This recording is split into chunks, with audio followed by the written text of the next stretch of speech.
On April 14, 1865, a mere 5 days after the Confederates' surrender, thereby ending the Civil War, Abraham Lincoln, Mary Todd Lincoln, their family friend Major Henry Rathbone, and his fiancée Clara Garris were at Ford's Theater, enjoying the play Our American Cousin. What was a nice night out at the theater turned into a tragedy that would scar the nation for decades to come. Towards the end of the play, John Wilkes Booth, a Confederate sympathizer, pulled a Derringer pistol out and stepped into the presidential box, where he aimed the pistol at Lincoln's head and shot him. Following Booth's escape, Lincoln was taken across the street, and for 9 hours, doctors attempted to save him. But at 7:22 a.m., Abraham Lincoln, the 16th President of the United States, was dead. Lincoln's death plunged a nation still reeling from the aftermath of the Civil War further into despair. It would take several decades for the nation to recover from a tragedy of this scale. Almost immediately, calls to honor Lincoln were made. It would take nearly half a century for dreams to become reality, but when they did, the monument that was made in his honor remains one of Washington, D.C.'s most glorious structures to date. Something fitting of the legend it honors. Welcome back to Geographics. I'm your host, Eric Malachite, and today's script was provided by James CJ. Be sure to show them some love in the comments, as you do all the things that keep the eldritch beast that is the YouTube algorithm going. Let's get to it.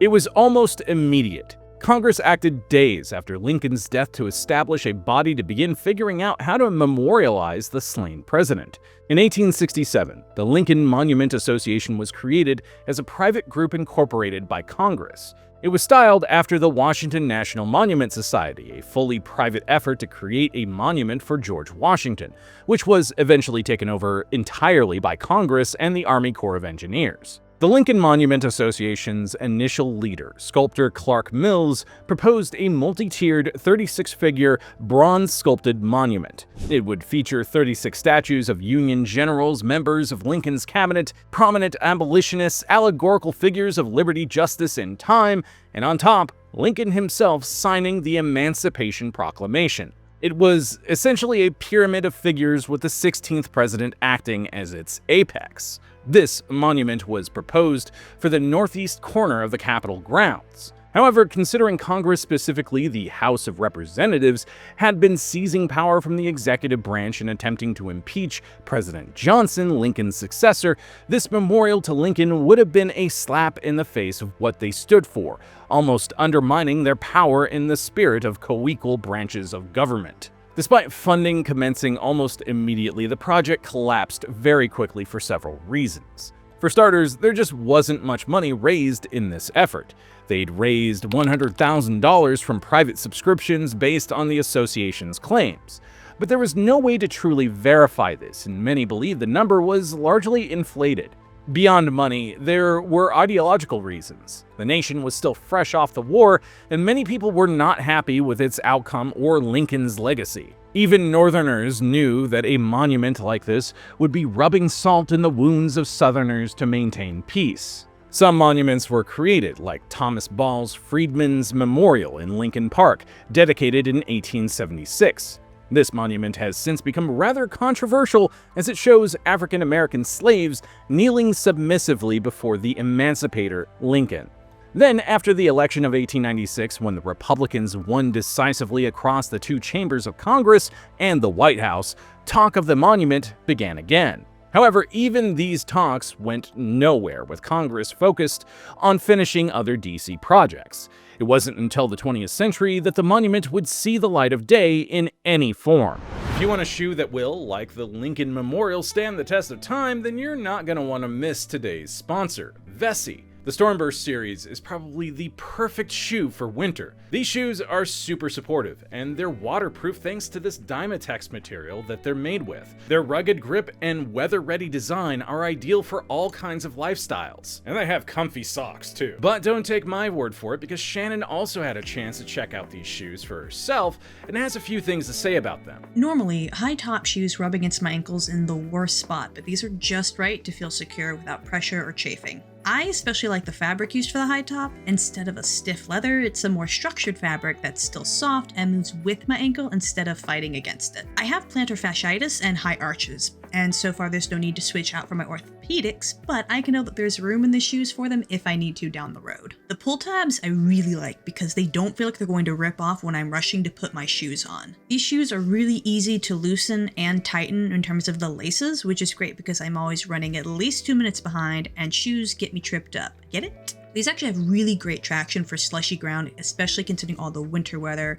that we've been having lately. Overall, this is a really great casual shoe, and I like that it's got a little bit of that outdoorsy style, so it's easy to dress up or dress down if I'm wearing leggings or pants. Vessi is so confident that you're going to love their shoes that they're offering a 1-year warranty, free shipping, hassle-free returns, and on top of that, 15% off your purchase. It might just be the smartest February buy you could make. Don't wait for sunny skies. Stormburst is made for the messy middle of winter. 100% waterproof, ultra comfortable, and ready for everyday life. Get 15% off your first pair at vessi.com/geographics, plus free shipping, 1-year warranty, and 30-day returns. Now, back to the video.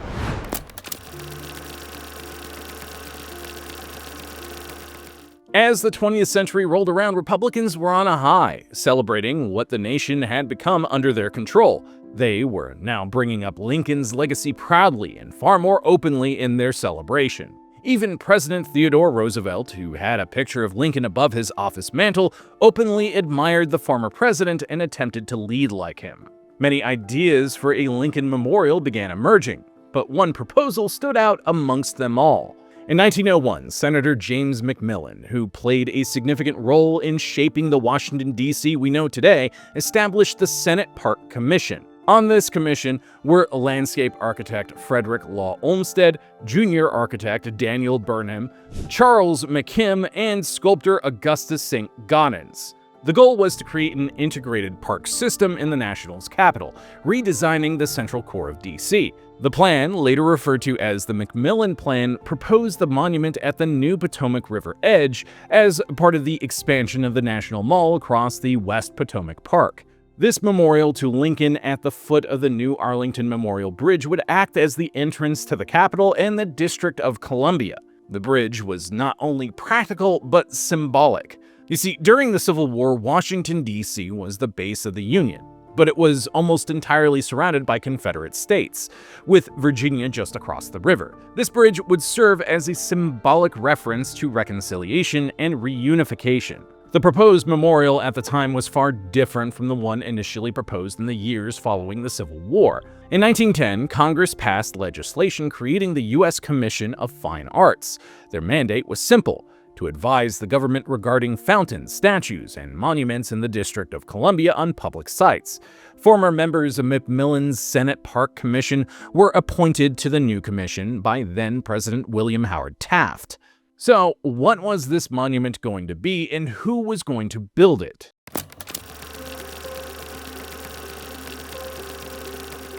A lot of what we see today in the Lincoln Memorial was born with the Senate Park Commission. They'd envisioned a monument featuring a statue of Lincoln looking at the Washington Monument and the U.S. Capitol building. They envisioned Doric columns featuring the Gettysburg Address and several other elements. Support for the project was exceptionally high throughout the organization.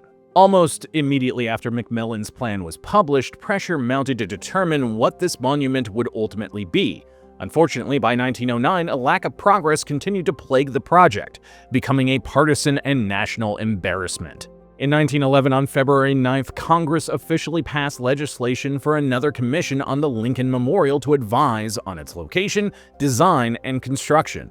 To bring the McMillan Plan and the monument to life, they needed an architect, so they hired Henry Bacon. This was where people started to differ on what this monument should actually look like. Bacon's vision was a Greek Doric temple in the style of the Parthenon in ancient Greece, echoing the birthplace of democracy. Many believed this to be ostentatious and wanted something far simpler to represent such a humble man as Lincoln. So their idea was something like a log cabin. How this would have looked is unknown. Then there were the disagreements on the proposed site. The National Mall was still not in great shape, unlike how it is today.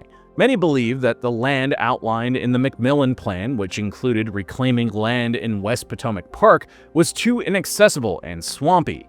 While other sites were suggested, they were ultimately turned down. Somehow, though, they all eventually managed to come to an agreement. In 1913, Congress officially approved the project, allocating $300,000, equivalent to nearly $10 million today, for the construction of the future Lincoln Memorial.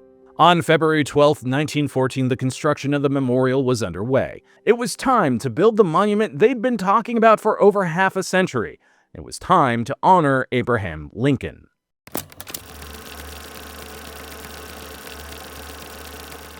Ground officially broke on the Lincoln Memorial on February 12, 1914, Lincoln's birthday.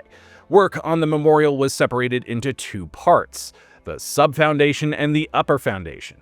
The land on which the monument was to exist needed to be drained and filled, requiring extreme care to ensure the foundation could sustain the massive structure they planned to build. For the sub-foundation, there were 122 solid poured concrete piers with steel reinforcing rods anchored in the bedrock. Then the upper foundation was a series of piers that rested on the 122 footings. Once the two top tiers were joined, the concrete arches were poured. After they'd completed the foundation, it was covered with a marble sheathing to form the memorial's floor. It took just over a year for the foundation work to be completed, with that phase of the project finishing by May 1915. For 2 years, progress continued to be made on schedule. Then the United States joined the war in April 1917. This resulted in both labor and material shortages that slowed construction down, but never stopped it entirely. In 1918, it became clear that the original plan for the Lincoln statue was insufficient, as they'd underestimated the monument's size. This led them to double the statue to a 19-foot-tall form from head to foot. The entire statue with a pedestal is 28 feet high. This was to ensure it did not appear lost in the building. That same year, the colonnade was completed, and the structure was nearly finished by November 1919. Between December 1919 and early 1920, the Lincoln statue was installed and assembled. The next few years were spent on the design details in and around the monument. It was also during this time that the reflection pool excavation began. During the final years before its opening, the only things left were the landscaping around the monument, the murals and inscriptions inside, and various other finer details. On May 30th, 1922, after 8 years of construction, the Lincoln Memorial was officially opened and dedicated, with the reflecting pool completed the following year. President Warren G. Harding attended the dedication ceremony along with Chief Justice and former President William Howard Taft and Lincoln's only surviving son, Robert Todd Lincoln. In what was an unfortunate reality of the ceremony, the crowd was segregated, a reminder of the ongoing racial divide the nation hadn't yet fully understood and still doesn't. It was particularly difficult considering the monument was honoring the man who ended slavery.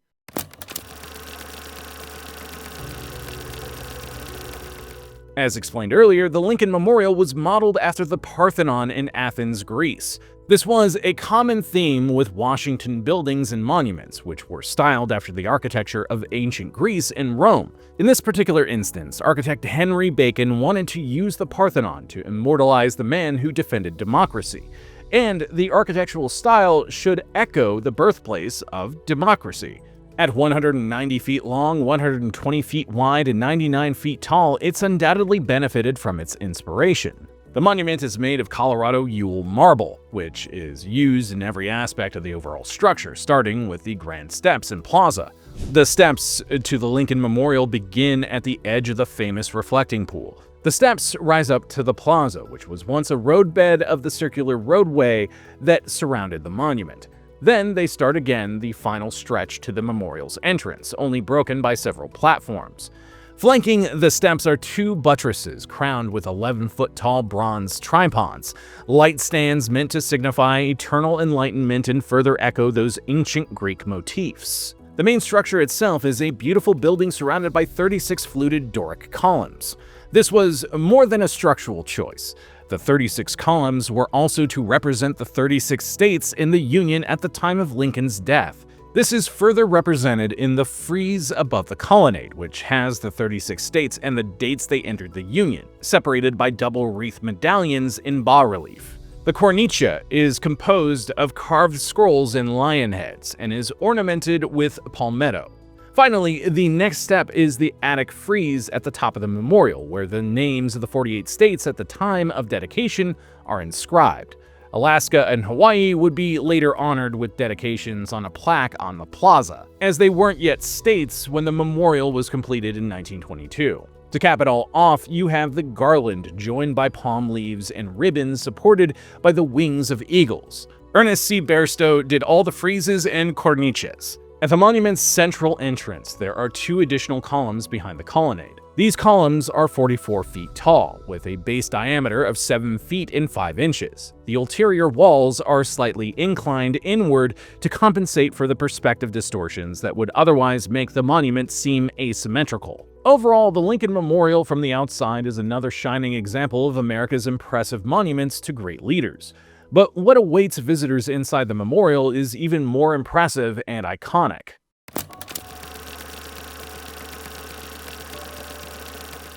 The Lincoln Memorial's interior is divided into 3 separate chambers, the North, South, and Central chambers. Each chamber is separated by 2 rows of 4 iconic columns, which are 50 feet tall with a base diameter of 5 feet 6 inches. These beautiful columns support the ceiling, which towers 60 feet above the floor and glows with framed bronze finials, ornamented with oak and laurel leaves. Between these girders are panels of marble from Alabama that have been saturated with paraffin to increase their translucency. Before we get to the main event, let's take a look at the North and South chambers. The South chamber features one of Lincoln's most famous speeches, the Gettysburg Address, which he delivered on November 19, 1863, during the dedication of the Soldiers' National Cemetery in Gettysburg, Pennsylvania. It starts with his famous words, "47 years ago, our fathers brought forth on this continent a new nation, conceived in liberty and dedicated to the proposition that all men are created equal." It's carved into the Indiana limestone wall in precise Roman-style lettering designed to reflect permanence and dignity. Above his words is a mural by Jules Guérin, titled Emancipation, showing the angel of truth freeing enslaved people and guiding them towards the light of freedom. This mural isn't meant to feel literal. Instead, it is allegorical, like a moral vision captured in muted tones of gold, soft greens, and pale blues. In combination with the Gettysburg Address, it embodies the ideals of freedom, equality, and democracy. The South Chamber speaks to the purpose of the Civil War. The chamber opposite speaks to the moment just before the war ended and what the nation should be doing now that the battle has been fought. The North Chamber is a powerful and understated space. The wall is inscribed with a full text of Lincoln's second inaugural address, delivered March 4, 1865, mere weeks before the end of the Civil War and his assassination. It covers the entire wall and was carved directly into the Indiana limestone in tall, elegant lettering. This inauguration and, in turn, his speech were an important moment in history. It was becoming clear who was going to win this war, but that was only part of the problem. When it's all over, how do you bring a nation back together that's so deeply divided and bitter? Lincoln showcased his compassion and vision for national healing, one of reconciliation rather than retribution.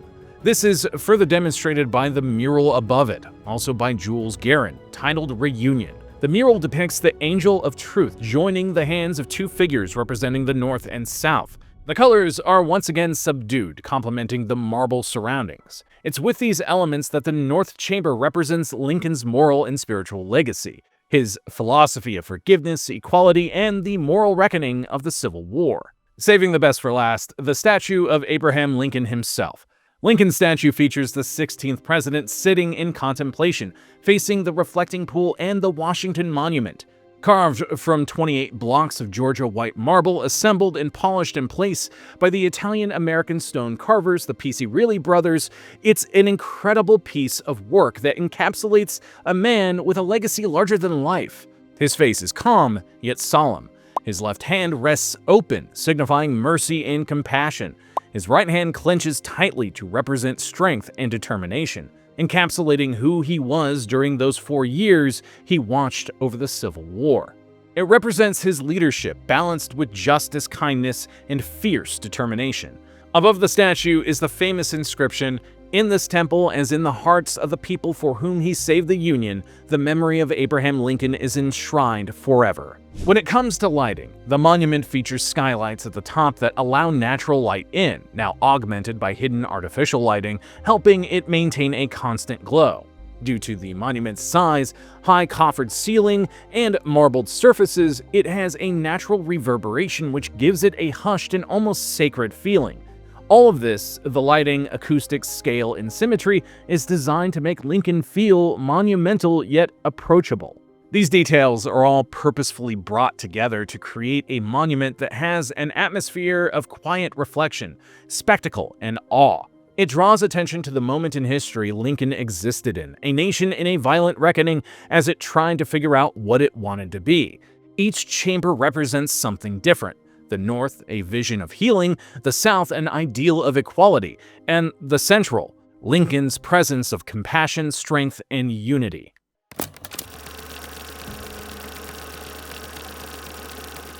Protests in the United States aren't new, but in the 20th century, there seemed to be ample reasons to protest. And many of the protests mid-century were born from Lincoln's presidency.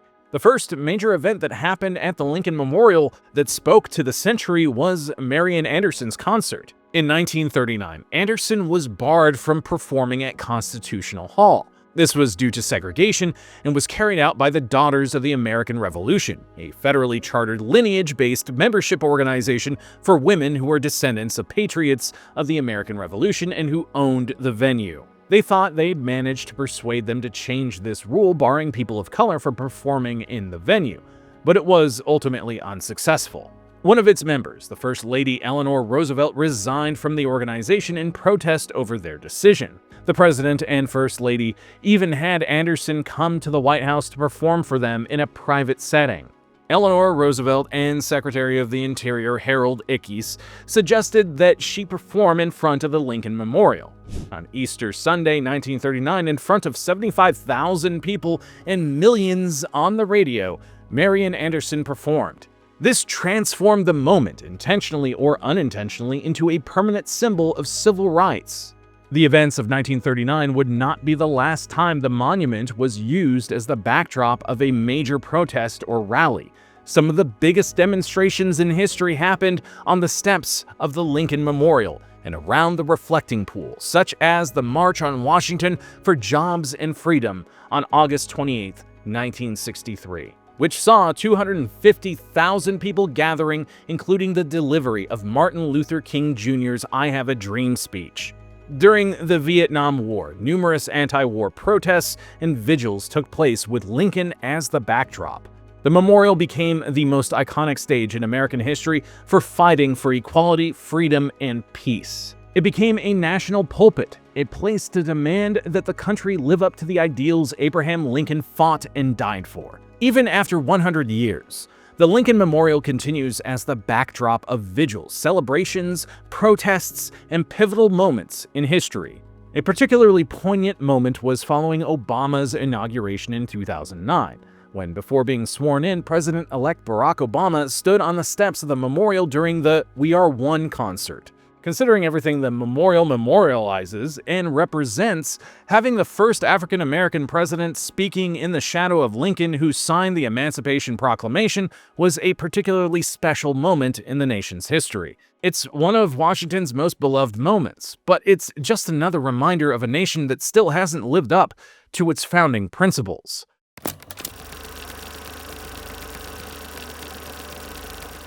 The Lincoln Memorial has become an iconic iconography of Washington, D.C. and the nation as a whole. It's often featured in film and television series like The West Wing, Forrest Gump, Captain America, The Winter Soldier, Night at the Museum 2, and the absolute disaster that was Wonder Woman 1984, among others. If you look hard enough, you'll be able to determine the reason it was included in any given project, and it's often symbolic to the story they're trying to tell. Over 8 million people visit the Lincoln Memorial every year, and maintenance continues to ensure the monument remains a shining beacon of America's ideals for centuries to come. It's one of America's most visited and photographed monuments in existence. It's not hard to understand why it's so beloved. Even today, over 160 years since the end of the Civil War, America is still fighting for equality for all. Many protests in the 20th and 21st centuries have made the Lincoln Memorial a gathering place to demand the equality Lincoln fought for. The US isn't there yet, but we're continuing the fight every day, week, month,